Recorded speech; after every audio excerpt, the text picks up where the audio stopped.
Matt.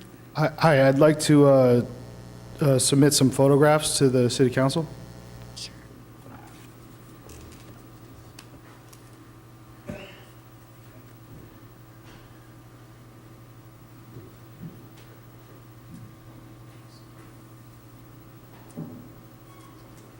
Hello, my name is Matt Chang. I'm the brother of Errol Chang, who was murdered by the Daly City SWAT team and Pacifica Police Department. Errol was officially diagnosed with schizophrenia. Over the past 2 weeks, before he was murdered, he had been displaying increasingly erratic behavior. We had been closely monitoring his behavior, and we knew that we needed to seek help.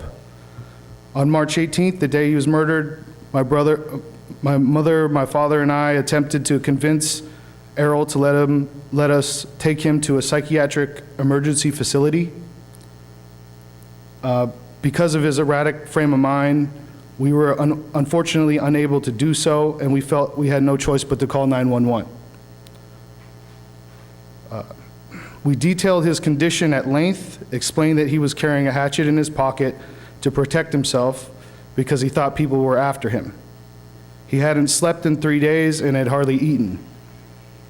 When the police arrived, Errol was in the backyard, and there were approximately 6 officers on site.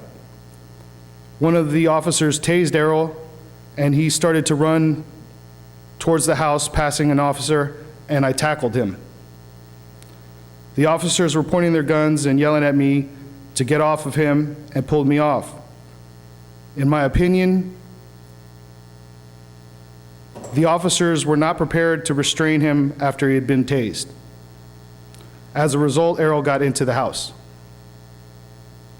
At that point, the police informed us that they considered Errol a criminal for brandishing a weapon at officers and not an innocent person with mental illness. After only 6 hours, the SWAT team drove a tank in front of my brother's home. He then began to communicate with them through a window. They tried to convince Errol to come out of the house over a loudspeaker, which failed. They shattered the front window and threw a black box containing a phone, but he did not answer.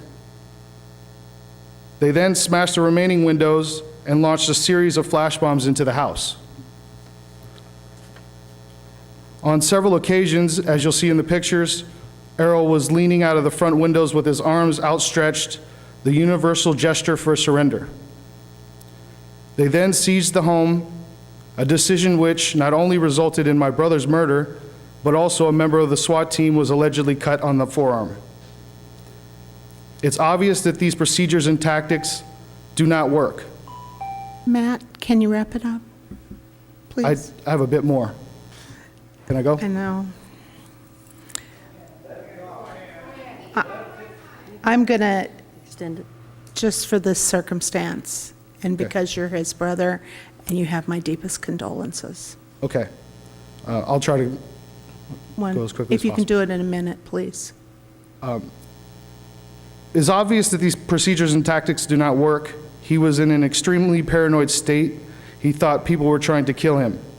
And every tactic the police used made him more agitated, and his paranoid fantasies a reality. My family, myself, and many members of the community want to know what will be done to change these procedures and tactics used by the police when dealing with the person with mental illness. Also, will Internal Affairs or the FBI be called in to investigate the police actions and excessive force used against Errol?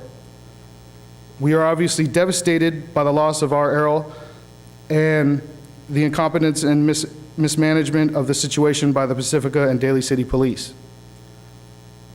Also, the police left 6 flash bombs in the house where my father was living. 2 days after my brother was murdered, I received a phone call from Sergeant Glasgow that they had forgot to remove the flash bombs from my father's house and admitted to me that they were potentially dangerous because they didn't know if they had all been detonated. These bombs could have gone off and caused a fire or even worse. This level of incompetence is just unbelievable and unacceptable. Who is going to be held responsible for this? How is that protecting and serving the citizens? Thank you.